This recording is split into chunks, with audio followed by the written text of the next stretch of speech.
ময়নাগুড়ির রাজ্য স্তরের যোগা চ্যাম্পিয়ন ময়ূরাক্ষীর গলায় ফাঁস লাগিয়ে আত্মঘাতী তার এই অকাল প্রাণে শোকাহত ময়নাগুড়িবাসী। ময়নাগুড়ি 3 নম্বর ওয়ার্ডের বাসিন্দা সুবল দে তার একমাত্র মেয়ে ময়ূরাক্ষী দে এদিন রাত আনুমানিক 8টা 10 নাগাদ নিজের ঘরে গলায় ফাঁস লাগিয়ে আত্মঘাতী হয়। জানা যায় মৃত ময়ূরাক্ষী দে ময়নাগুড়ি উচ্চতর বালিকা বিদ্যালয়ের 9ম শ্রেণীর ছাত্রী। ঘটনা সূত্রে জানা যায় মায়ের বকুনি সহ্য করতে না পেরে এই ঘটনা ঘটিয়েছে বলে অনুমান এলাকাবাসীর। ময়ূরাক্ষীর মা পিঙ্কি দে গৃহবধূ। মৃত ময়ূরাক্ষীর একজন ছোট ভাই রয়েছে। বাবা সুবল দে পেশা একজন গাড়ির মালিক। এদিন এই ঘটনার সময় বাড়িতে কেউই ছিলেন না বলে জানা যায়। মৃত ময়ূরাক্ষীর মা বাড়িতে ফিরে মেয়ের ঘরে গিয়ে দরজা খুলতেই মেয়েকে ঝুলন্ত অবস্থায় দেখতে পায়। এই অবস্থায় চেঁচামেচি করলে এলাকার বাসিন্দারা ছুটে এসে ময়ূরাক্ষীকে ময়নাগুড়ি গ্রামীণ হাসপাতালে নিয়ে আসলে হাসপাতালের কর্তব্যরত চিকিৎসক মৃত বলে ঘোষণা করে। এই ঘটনায় এলাকায় শোকের ছায়া নেমে আসে। ঘটনার খবর পাওয়ার পর ঘটনাস্থলে ময়নাগুড়ি থানার পুলিশ ছুটে যায়। পুলিশ ঘটনার তদন্ত শুরু করেছে।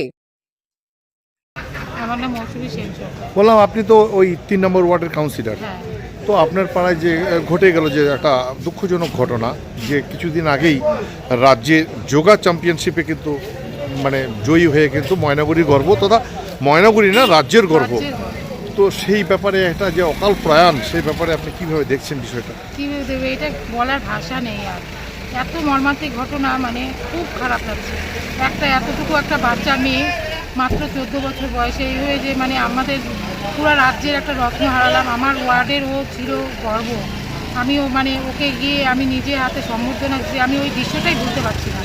এটা আর কিছু বলার অপেক্ষা রাখে না। এত খারাপ লাগছে, মানে কি বলবো আর।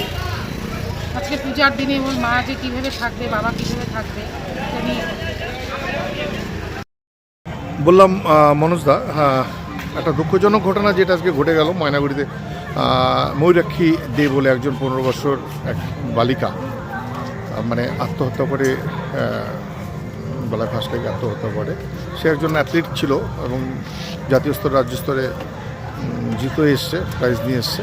তো এই ব্যাপারটা কিভাবে দেখবেন আপনারা?